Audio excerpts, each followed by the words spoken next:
لا قۆناغی 32 جامی هەرێمی کوردستان و بەهۆی بەفربارینەوە و نائامادەیی یاریگاکەی یانەی سۆران لە هەولێر و لەسەر یارگای پیشەسازی میوانداری سلێمانی کرد. دوای تێپەڕبوونی کەمتر لا 3 خولەک سوهەیب پاسێکی نایابی بە ڕێزدار وەلیدا و ئەویش گۆڵ یەکەمی بۆ سۆران پێتۆمار کرد.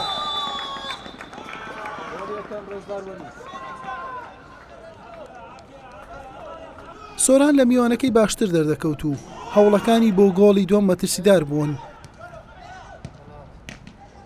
ڕێزدار دەرفەتی گۆڵی دومیشی بۆ ڕەخسا، بەڵام سەرکەوتوو نەبوو لە کۆتایی پێهێنانی.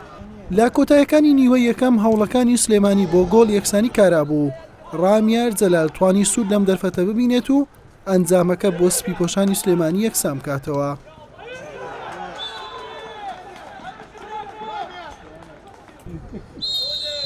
لا نیوەی دوم هەردووتی بە ئاستێکی لە یەکەوە نزیک دەرکەوتن و ناوە بەناوە هەوڵی گۆڵی دووەم و سەرکەوتنیان دەدا.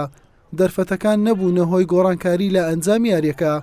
لا خولەکی نەهات بارزان قاسم بە لێدانێکی بەهێز و گۆڵێکی نایب کۆتایی بە یاریەکە هێنا بە تۆمارکردنی گۆڵی دووەم بۆ سۆران.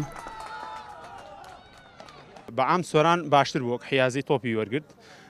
ئێمە هۆکاری بەشداریکردمان لە خولەکە تەنها بوو فیرقەکەمان دانەبڕ لە بتۆڵەکە، چونکە ئێمە ئەم هەفتە ئەگەر بۆ سینای وەکو قۆناغەکانی لیا و دایمە و تیپانی کە لە منافەسە دەرەچن یانە منافەسی خولێ بکەن، ئەگەر هەفتەی ئیسراحەتکەن یا یاریان نەبێت تۆزە لە منافەسە دەرەچن بۆ نەفەسی یاری.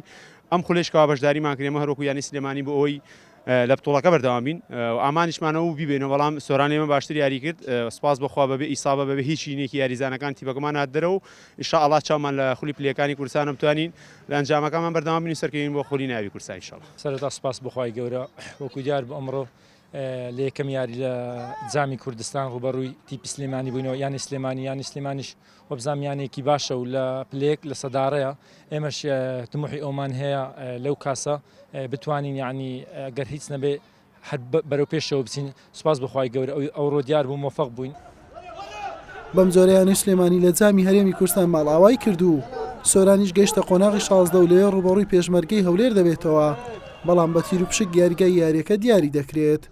حوسێن محەممەد کەناڵی پێام هەولێر.